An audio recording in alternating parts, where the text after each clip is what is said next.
Hi friends. This year I lost someone very dear to me, my auntie. Um, she was 97 years old. She lived a great life. And I wanted to just write a little post in tribute to her. So that'll be coming soon. I've been feeling a lot of guilt because we lost her in February and I was not able to attend her service because the day I found out she had passed, I was on my way to Costa Rica. Um, and I didn't know at that point when the service was going to be. So anyway, that's my own guilt to deal with. But I do know in my heart that she would not have wanted me to try to rearrange my trip. I do know that deeply. Luckily, I was able to watch her service. It was recorded, and that meant a lot to me. And I just kind of wanted to use this platform to process some feelings because I know I'm probably not alone in these types of feelings. When you have someone that dear to you who's lived a good long life and they're given a diagnosis of dementia, in addition to other ailments, it's easy to feel a lot of conflict. You want their suffering to be minimized. You, of course, don't want to lose them, but there's a need for acceptance. I don't know how else to say it. So when this diagnosis came through, I know that she was meant to live fully. She always did. She was not going to be okay with being in the side of her care facility, which she had labeled the place for the cuckoos. Like, she knew she didn't belong there. So I just kind of had a feeling that her time was limited. This is someone who did not have an easy life. I won't get into the details here, but did not have an easy life, did not have an easy childhood.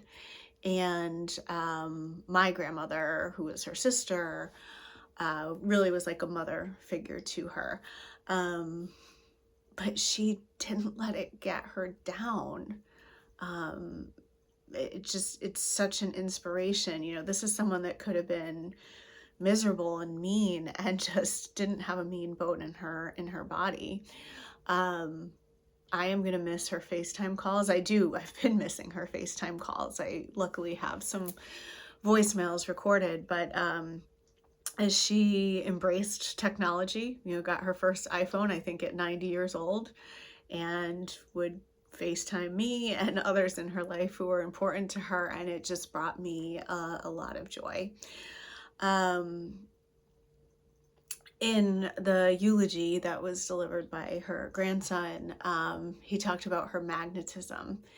And that word is so fitting, and I felt called to look it up in the dictionary. And magnetism, very simply put in that sense, is the ability to attract and charm people. So this is someone, again, who was the life of the party, well into her 90s. I mean, really lived fully until her final days. And while I miss her so dearly, I am grateful that her suffering was not drawn out, because I've had grandparents and known others where the suffering is drawn out, and it's hard to watch. So personally, she was a very devoted religious person. I am not particularly. I am quite spiritual, but I can't help but visualizing a great big party in the sky where she is reunited with my grandmother and all the people that went before her. And I felt the need to touch my necklace because of this little green stone. And she had once asked me about these stones, and I said, well, the blue one is for communication, the green one's for abundance. She looked at the green one, she said, that's too small. So this year in Costa Rica, I got a bigger green one. So Auntie, that's for you. And I think I'll leave it there, but just, grief and loss is complicated. It's complex. there's no one way to feel. There's no particular emotion to feel. It can be a combination of things, and whatever it is valid. So I'm just so grateful to have had her in my life for so long, and I know she's smiling down at me.